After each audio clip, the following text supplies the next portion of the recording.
Salut tout le monde, bienvenue sur Cinévue, votre interview cinéma préférée. Aujourd'hui, on va interviewer le présentateur de l'émission Brasil sur Couleur 3 qui parle de cinéma, Philippe Congusti. On va parler radio, on va parler cinéma bien évidemment. Et je vous laisse venir avec moi, c'est juste par ici.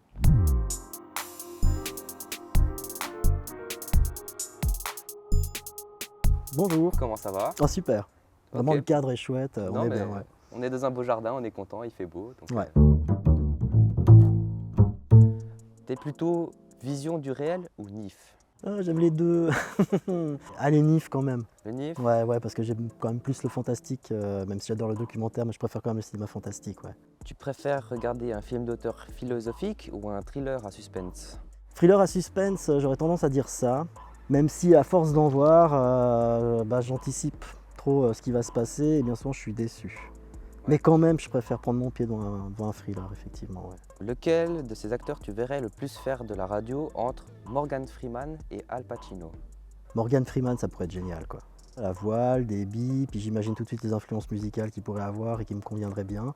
Pour regarder un bon film, tu préfères être tranquille chez toi, dans ton canapé ou dans ton lit, ou au cinéma avec l'ambiance, le son, tout ça? Je préfère quand même le cinéma, quoi. Le grand écran, le bon son, même si à côté de moi, il y a des gens qui bouffent du popcorn. Et malgré tout, bon, le cinéma, j'adore, quoi. Et on a beau me dire que le cinéma va crever et tout ça, et que les plateformes vont prendre leur lait, ça c'est de la blague, parce qu'on a toujours besoin de se retrouver tous ensemble dans un lieu donné pour vivre à un moment donné un spectacle, quoi. Pour faire une émission radio, juste une fois, tu préfères avoir la voix complètement cassée ou avoir un gros cheveu sur la langue? Ah, le cheveu, ça peut être drôle.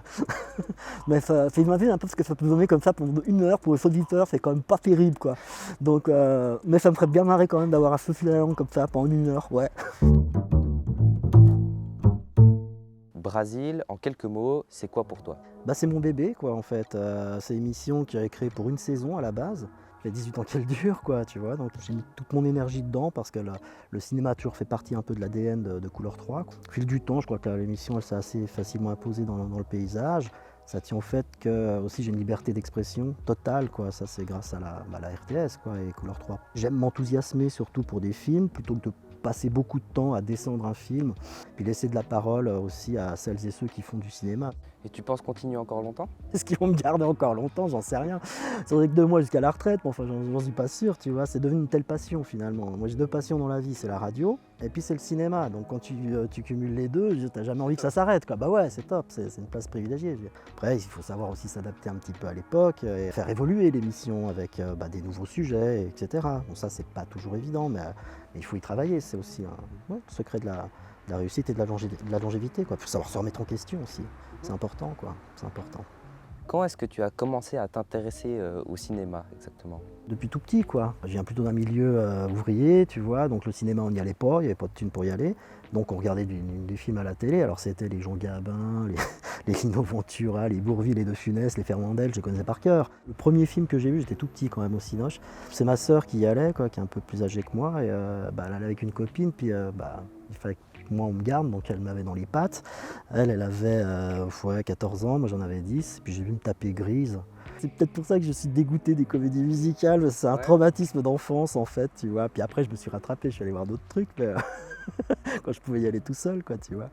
Quel a été le déclic pour devenir animateur radio? Bah, sur un malentendu en fait, quoi. J'avais 17 ans, c'était en été, puis je m'ennuyais, je savais pas quoi faire, et puis j'étais à la piscine, et puis j'entends 2 mecs qui draguaient une meuf, puis il y en a un qui se la pétait en disant ouais, moi je fais de la radio, radio machin, etc. Puis putain, ça a l'air d'être un bon plan, quoi. Et puis au même moment, une des radios locales dans la ville où j'habitais recherchait des animateurs, puis je me suis pointé. Pendant une année, je n'ai pas touché un micro ni rien, mais un beau jour, mon patron de l'époque m'a dit bon, il y a un micro, faut t'en servir, quoi. Il se trouve que c'était une radio locale à Chalon-sur-Saône qui s'appelait Clip FM, et sa particularité, c'est que toutes les nuits, on rediffusait Couleur 3. C'était un peu le modèle à atteindre, quoi. Aller travailler à Couleur 3, quand c'est arrivé après moult péripéties, pour moi c'était la radio, la référence européenne, quoi. Ce qui est marrant aujourd'hui, tu vois, quand tu discutes, tu fais des interviews avec certains acteurs français, notamment, je pense à des Cadmerade ou autres, mais oui, mais Couleur 3, mais bien sûr, oh, qu'est-ce que j'ai pu vous écouter, oh là là, puis voilà, tu vas quand même bénéficier d'une certaine aura, quoi, à la 3. Est-ce que raconter, décrire les scènes des films, c'est une tâche difficile? C'est l'art et la manière de mettre des images dans la tête des gens qui vont t'écouter et qui eux n'auront pas vu le film. Moi j'ai coutume souvent justement d'essayer d'en mettre quoi, parce que d'un seul coup quand tu écris ton papier, ça donne un peu de saveur, comme ça donne un peu de jus à quelqu'un qui t'écoute, c'est ce qui va lui donner envie ou pas, la manière dont tu vas décrire. Est-ce que je m'attache au décor, est-ce que je m'attache à l'action, est-ce que je m'attache aux personnages qui sont dans la scène, tu vois.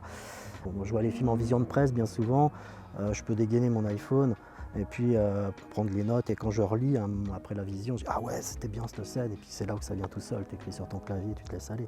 Est-ce que tu pourrais envisager de passer à la radio, à la vidéo pour parler de cinéma?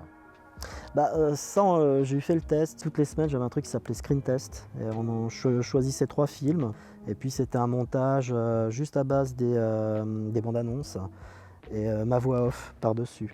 Donc ça veut dire que quand tu as une bande-annonce d'1 minute à peu près, puis que dessus tu as, allez, on va dire 35 secondes de dialogue, ça te laisse 25 secondes pour faire un pitch, critiquer le film. Donc c'était vraiment un numéro d'équilibriste, c'était chouette à faire quoi. Et puis après, au moment où on a voulu mettre ça sur une chaîne YouTube, on n'a jamais pu parce que malgré que ce soit du matériel promotionnel, les bandes annonces, donc c'est fait pour, tu vois, tu dois pouvoir les diffuser, à chaque fois, on pouvait pas mettre en... Ouais, c'est ça, il y a YouTube qui nous a cassé les noix, c'était impossible, on s'est dit, allez hop, c'est pas la peine. Parce que là, je trouve que le vecteur pour lequel cette séquence était faite, enfin c'était celui-là, quoi, c'était YouTube essentiellement. Les personnalités que tu as préféré interviewer, c'était qui et pourquoi? Alors il y a eu Blier déjà quand il est venu à la Cinémathèque, parce qu'il y avait une rétrospective et pour moi c'est un monument du cinéma français. Et quand je me retrouvais face à ce type, j'étais juste impressionné, j'étais gamin et tout. J'étais là, bon voilà, on va faire une interview sur sa carrière. Et puis il avait du temps, parce qu'il y avait peu de journalistes qui s'intéressaient à lui finalement. On a fait une demi-heure d'interview, puis on a fait 1h30, c'était génial. Après il y a eu des interviews qui étaient hyper rock'n'roll. Et la plus punk de toutes et qui me restera gravée à jamais, c'était avec les Grolandais, Kervern, de l'Épine, avec Poulvord et puis avec Dupontel. Donc en fait c'était pour le film Le Grand Soir, sélectionné au Festival de Cannes, et c'était dans un certain regard. Ils n'ont pas vu le soleil pendant 2 jours parce qu'ils étaient utilisés à mort, quoi. Ils ont explosé tout le protocole et moi je devais les suivre pendant 2 jours, quoi. Ils faisaient les garnements tout simplement, donc ils n'avaient pas de limite. Ils ont fait un doigt d'honneur à Brad Pitt sur le tapis rouge, ça a créé tout un pataquès. Quand tu rentres dans la salle, normalement, tu as d'abord Thierry Frémaux, le boss du festival, qui rentre, tu lui dis bonjour mesdames, messieurs, nous allons accueillir l'équipe, rien à foutre, avec Kervern qui était complètement bourré, qui débarque sur la scène. Ouais, salut, il va falloir applaudir à la fin de notre film, hein, parce que le record d'applaudissements c'est 12 minutes pour de rouillé d'os, franchement, pour une meuf qui barbote dans une piscine, ça va. 12 minutes une, c'est bon, faut vraiment qu'on batte le record, encore plus, allez-y. Puis il haranguait la foule, c'était n'importe quoi. Puis le soir, il y avait la fête, et tous les punks à chiens qui squattent sur Cannes de la région, ils les avaient tous invités à venir à leur fête et tout, c'était génial, quoi, dément. Et donc ça m'a donné un reportage au final, qui était vachement bien, et celui-là, je m'en souviendrai vraiment toute ma vie, quoi. Est-ce que tu as une anecdote de studio? C'était pour une interview de Laurent Baffy, pour les clés de bagnole. Ça devait se faire dans le trajet en train Genève-Bienne. Et donc j'avais écrit tout un scénario, un machin dans lequel il devait jouer son rôle et puis en même temps répondre à des questions purement de promo par rapport à son film. Donc on était dans le docu-fiction quelque part, tu vois. Et puis quand je suis arrivé sur le quai de la gare à Genève, il m'a dit non, je veux pas faire ça. C'est juste que j'ai appris qu'il avait une interview avant, je crois que c'était, je peux le dire, avec le 24 heures qui s'est passé mais comme vraiment très mal. Et donc il était énervé, il voulait plus faire de promo, plus rien. Ah. Donc grand moment de solitude entre Genève et Lausanne déjà en train parce qu'il m'a pas décroché un mot. Et donc il a ouvert son ordinateur et puis il commençait à regarder un film, quoi. Puis moi j'étais assis à côté, puis j'étais là. Il est bien ton film? Comme ça. Tu vois pas, je regarde un film puis je vais pas faire ton interview, quoi. Je dis bon pas grave, je peux regarder le film quand même, quoi. Je sais même plus ce que c'était. Puis je me dis mais il est tellement con en fait, c'est tellement dommage d'avoir réagi comme ça que bof, quoi. Si je peux me permettre une deuxième, avec Joe Star et Ramsey, pareil, voyage en train de Genève à Lausanne, alors là grandiose, dans le wagon restaurant. On commence l'interview, c'est Joe Star qui voulait à tout prix son rhum Les Trois Rivières, puis bon, on avait réussi à lui en trouver. Et donc il commence à verser un shot, quoi, puis il me le tend, il me dit goûte. Je dis non, moi je prends pas de rhum, là, c'est 14h, si tu bois pas, il n'y a pas d'interview. Je dis, oulala, ok, c'est bon, alors je suis obligé. Je prends un petit shot, il y a Ramzi à côté, il lui fait la même chose. Ramzi, vas-y. Bon, Ramzi, il prend un shot aussi. L'autre, c'était pas qu'un shot qu'il prenait, il arrêtait pas. Et dans ce wagon-restaurant, il y avait un vieux qui était bourré et qui arrêtait pas de raconter des blagues tout haut, comme ça, puis qui se marrait tout seul. Et la blague qu'il racontait, qui avait fait beaucoup marrer Joe Star, c'était, le vieux avait dit, vous savez pourquoi en Suisse, les chalets sont tous en bois? Puis Joe, il fait, bah non, pourquoi? Parce qu'on a utilisé toutes les pierres pour construire les montagnes.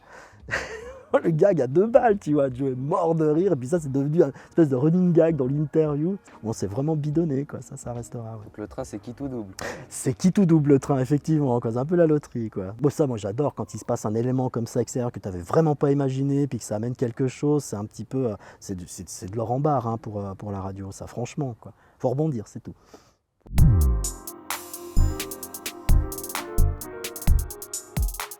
Bon là je suis en plein cagnard, c'est atelier bronzage là. Là. Ouais mais si je m'avance, je suis carrément là. Ça va faire tac tac. Le montage il va pas aimer ça. C'est pas une chier dérangeante. Ouais. C'est pas une chier dérangeante. C'est comment ça, c'est ma faute? L'arbre il est pas foutu d'avoir des feuilles au bon endroit aussi. Ça va la lumière? Parce que là du coup je pourrais presque retourner ici en fait.